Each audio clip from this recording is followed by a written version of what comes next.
Hi guys, this is Mr. Krupi again, and we're teaching you some grade 9 math here on powers.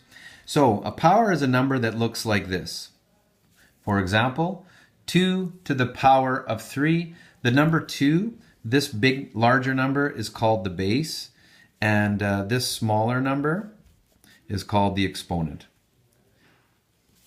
And we often ask, what's the value of this power? Well, you have to know what this power means, right? So 2 to the power of 3 really means 2 times 2 times 2. So the value of this power is 2 times 2 is 4 times 2 is 8. That's the value of this power. And this is also written, we say that this is written in exponential form because it has an exponent, right? So pretty simple. Some other new terminology here. So if I had something like 6 times 6 times 6 times 6 times 6 times 6 times 6 times 6. Okay, that would be a very large value, which I'm not going to calculate. But if I said write this in exponential form or write it as a power, you would see that, okay, there's a bunch of 6's here. In fact, there's 8 6's. So 6 is the base. And since it's 8 of them, you'd write it as 6 to the power of 8.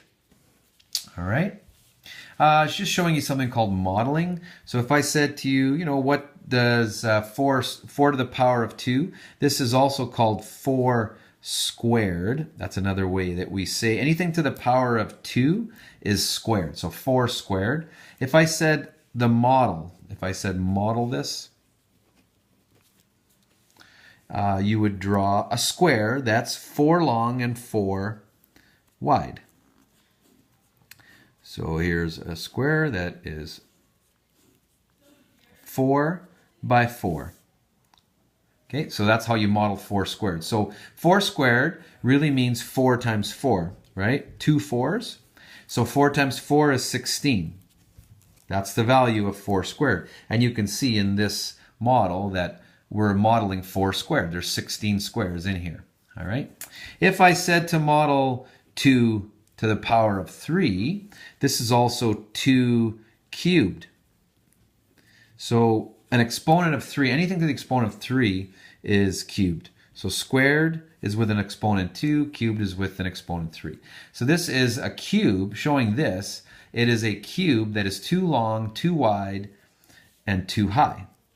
So for example, it would look something like this. A little bit harder to draw and to model.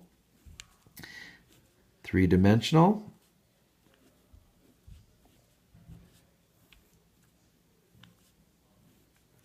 There we go. So somewhat like a cube. 2 long, 2 wide, and 2 high. 2 by 2 by 2, it's 2 cubed, right?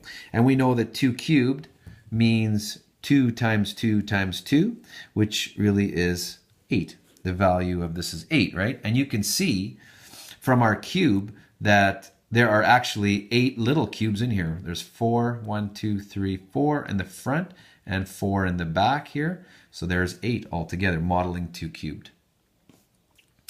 All right. So we also want to show something called negative bases. So if I had negative 2 to the power of 4, this is a negative base, all right?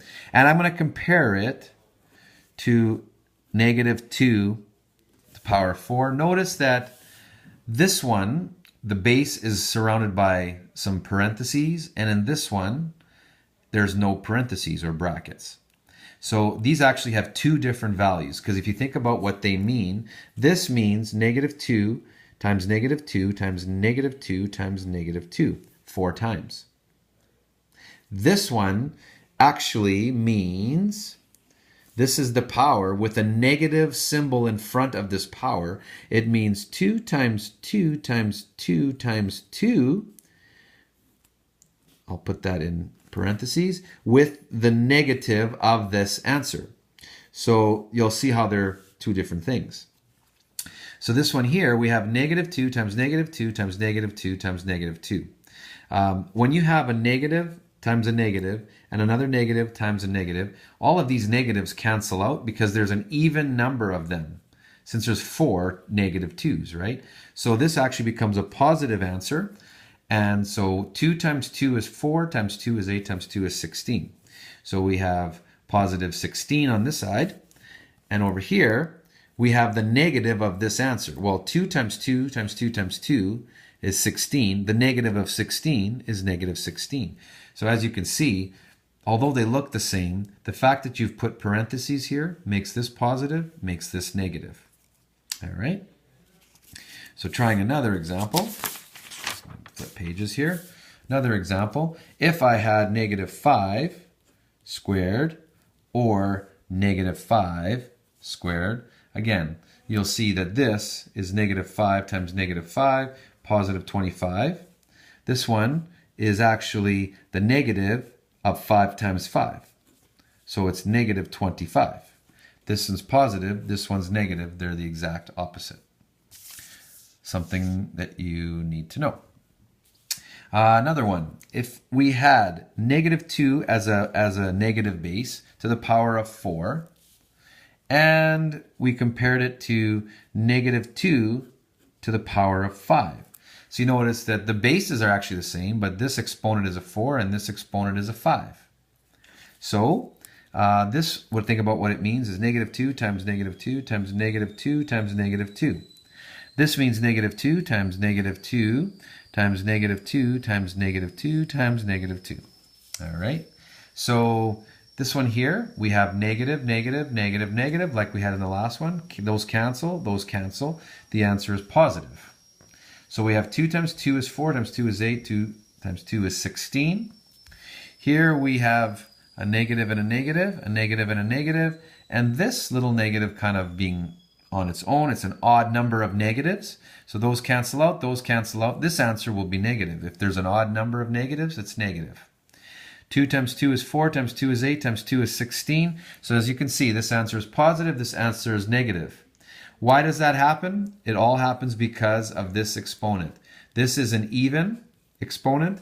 This exponent is odd.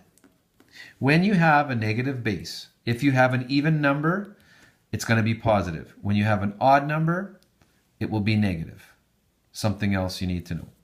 So if I had in this example, negative 3 squared or negative 3 cubed, I can tell right now that because this is even and this one is odd, that this one will be positive, right? Because it's negative 3 times negative 3. So it's positive 9. A negative times a negative is positive. Or in other words, those two negatives cancel out. Here we have negative 3 times negative 3 times negative 3. Well, those cancel out. This one's odd, right? Odd number. So it's 3 times 3 is 9, times 3 is 27. And again, since it's an odd number, it's negative. So this one's positive, this one's negative. All right. Okay, almost done in this lesson. If we had negative of negative 2 to the power of 3, this is something that students will see. You have to know what this means. So this means the negative of this power, right? The negative of this power. So it means the negative of negative 2 times negative 2 times negative 2. Negative 2 3 times, all right? So it means really the negative of this answer, well, these two cancel out. So that is positive. But then this one's left as there's an uneven amount of, an odd number of negatives. So this answer in here, the negative of a negative 8. So we have the negative of a negative 8. And in our class, we've learned that if you have the negative of a negative, in reality, you have a positive 8. That is kind of the final answer. All right? So just to show you another example, if I had, final example here, negative of negative 6 squared. Again, it means the negative of this power. Now, this power has a negative base. So it's the negative of negative 6 times negative 6. We know that negative 6 times negative 6 is positive 36. So it's the negative of this positive 36. And the negative of a positive 36 is negative 36. So you can see a double negative in this example. A negative of a negative becomes positive, but the negative of a positive is still negative. So those are the answers right there. And that is the lesson on powers. And I hope this helps you in your first unit in grade 9.